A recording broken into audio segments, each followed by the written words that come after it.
ताई, सध्या तपोवनातील वृक्षतोडीवरून महायुतीमध्ये मतभेद दिसत आहेत.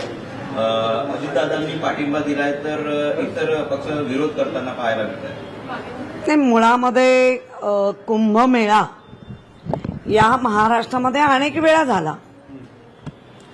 मग अनेक वेळा झाला तेव्हा कशी सोय केली होती ती पाहूनच आपण परत पुढचा कार्यक्रम करत असतो.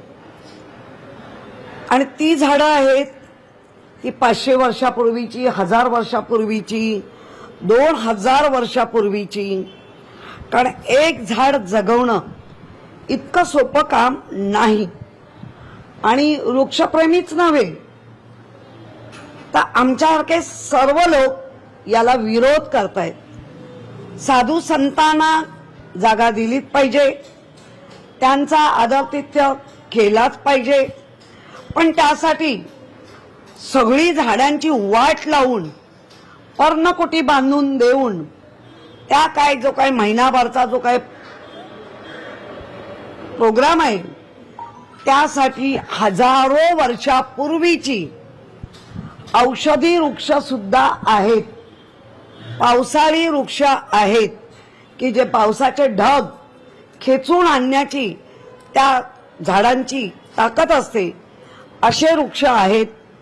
आणि असे वृक्ष तुम्ही जर पाडणार असाल साधू संतांना पुढे करून आणि मग नंतर तुमच्या अंधभक्त येऊन साधू संतांचा अपमान, कोणाचाही कोणी कधीही अपमान करणार नाही, कोणच. त्यांचा मान सन्मान झालाच पाहिजे. पण याच्या आधी जेव्हा कुंभमेळा आला तेव्हा कसं केलं होतं? तेव्हा झाडं बिडं तोडली होती का? तर नाही. मग आज पण तशाच पद्धतीने करा. झाडांचे जे डेरे आहेत त्या डेऱ्याने एक करा, त्याच्यावर करून ती पर्णकुटी बांधा. त्यांनाही आवडेल कारण निसर्गाच्या सानिध्यात. पण झाड तोडलं नाही पाहिजे. कारण एक झाड प्रत्येकाच्या वंशाची वेल दाखवतं. कधीतरी आजोबा खापर पंजोबानी लावलेली असते आणि मग पंतू खापर पंतू पर्यंत ते झाड कळतं. त्यामुळे अशी परंपरा, वंश परंपरा गेलेली अनेक वर्ष त्या झाडाला कोणी हात नाही लावला.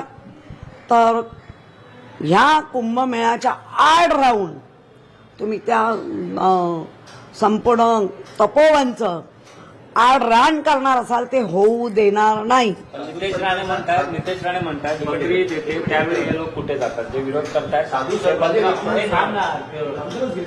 बकरी देते त्यावेळी हे लोक कुठे असतात? बकरी ईदच्या वेळेला झाडं तोडली जात नाही. बकरी ईदच्या वेळेला झाडावरचे पाला पाचोळा जो असाच पडतो, अनेक वर्ष राहतो. मी त्यांची बाजू नाही घेत, ईद वगैरे म्हणून नव्हे. तर असे पण प्राणी मोठे ते वरचं पाला पाचोळा, जो पाला पाचोळा खाली पालावर ती पानं खातात. तीच पानं, त्याला झाडतोड नाही म्हणत. त्याला जी तोडली जाते त्याच्यामुळे अधिक मोठ्या प्रमाणात परत पानं येतात आणि झाडाचं मूळ कडक होतं, मजबूत होतं.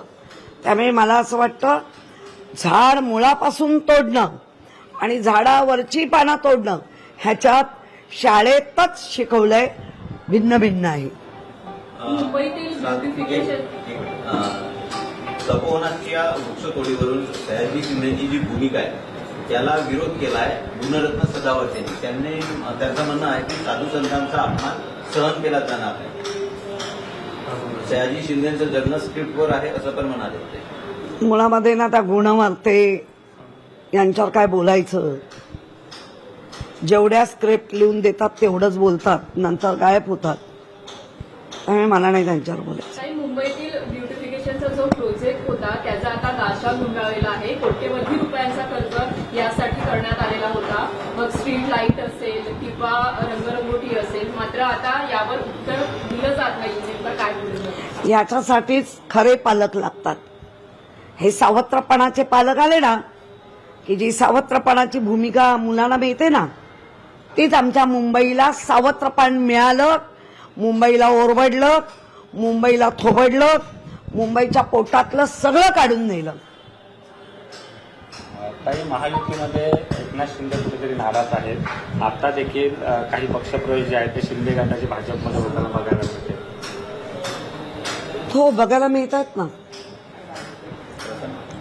दोन गोष्टी, एकतर त्यांच्याबद्दलची असलेली विश्वासार्हता भाजप संपुष्टात आणता आहेत का, किंवा त्यांच्याकडे समृद्धी झालेलं मायाजाल त्याच्यावर अटकाव आणून ती समृद्धी दुसऱ्यांना मिळू नये याचा प्रयत्न आहे का. ठीक आहे. काही भाजपकडून आज एक सादरीकरण केलं जाणार आहे, संकल्प मुंबईकरांचा. असं एक सादरीकरण असणार आहे. मुंबईकरांच्या सेवेत आता भाजप उतरते असा दावा भाजपकडून करण्यात आला. म्हणजे पक्क ना, याच्या आधी भाजप मुंबईच्या सेवेत नव्हतं. फक्त आमच्या बाजूला बसून 25 वर्ष आमच्याच बाजूला बसून काय पाहिजे ते मिळवलं. आत्ता सेवेत जात आहे. आम्ही तर पहिल्यापासून सेवेत आहोत. महाराष्ट्रातील ताज्या बातम्यांसाठी बघत रहा टाइम्स टुडे टीव्ही. सोबतच शेअर करा, सबस्क्राईब करा आणि बेल आयकॉन प्रेस करा.